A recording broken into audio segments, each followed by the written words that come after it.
बच्चा जब नर्सरी में जाता है, हमारे बच्चे हैं ना एलकेजी यूकेजी में जाते हैं, प्ले ग्रुप में जाता है 2.5 साल का 3 साल का बच्चा, तो घर में ना कुछ टीचर जो है कुछ होमवर्क देते हैं, कुछ भी छोटा मोटा एक्टिविटी है, कलरिंग कर लो, राइम्स पढ़ लो, है ना, स्टिकर्स लगा लो। तो हम ऐसा एज अ पेरेंट हम ऐसा सोचते हैं कि why need to give such pressure on the kids in such small age, in a young age. छोड़ो ना, बाद में तो पढ़ाई ही करनी है।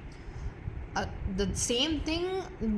gets promoted into the LKG then UKG, और जब तक फर्स्ट ग्रेड में बच्चा प्रमोट होता है तब तक हमें पता चलता है कि अरे our kids foundation is not that strong, हमने वो मिस कर दिया होता है चीज़ को। तो अगर आपका बच्चा अभी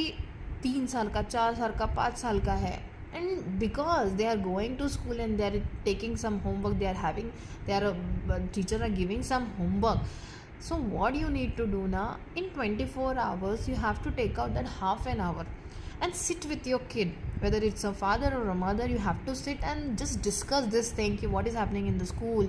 what we are doing, हमें क्या homework मिला है, वो interest जगाओ, because this is the process of building habit of doing some homework. homework का बहुत ज़्यादा ऐसे पता नहीं इट्स क्या उसका ब्लास्ट बना हुआ है कि होमवर्क होमवर्क होमवर्क, बट यही बच्चे जब इनको हैबिट नहीं होता है होमवर्क करने का, they will face the same problem in the first grade, second in the primary school and the higher grade school, and we are the same parent complain the same thing, why you are not doing this, why you are not able to read the xyz stuff, why you are not able to read the multiply the thing or division,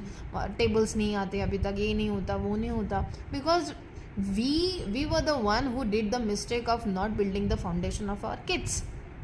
We are only responsible. बाद में हम जल्दी में होते, जल्दी जल्दी पढ़ो, जल्दी जल्दी पढ़ो, जल्दी जल्दी सीखो, ठीक है अभी 1 साल में हमें ये करना है वो करना है वो करना है, नेक्स्ट ईयर में हमें इतना सारा सिलेबस आने वाला है, तो अभी तो बच्चे के ऊपर आप प्रेशर आप क्रिएट कर रहे हो। स्कूल से आने वाला जो स्टफ़ है वो अगर नर्सरी से स्टार्टिंग से अगर थोड़ा थोड़ा थोड़ा थोड़ा, it just a process of building habit of doing something at home after coming from the school, it's a small thing. ये बहुत छोटी चीज़ है, जैसे घर में आने के बाद एक हम बोलते हैं कि नहीं पूरा दिन निकलने के बाद एक बार भगवान को थैंक यू बोल दो, निकलने से पहले बोल दो। आप ही पेरेंट्स हो, आप हमारा ही सोसाइटी है जो बोलता है कि बच्चा जब पेट में होता है तो 9 महीने उसको सब समझ में आता है, रीड दिस लोग, रीड नाइस बुक्स, अच्छी चीज़ें करो, अच्छा पढ़ो, उसको समझ में आता है। Why we are not following the same thing when they are coming out, when they are born, when they are in the state of understanding? We should follow this thing.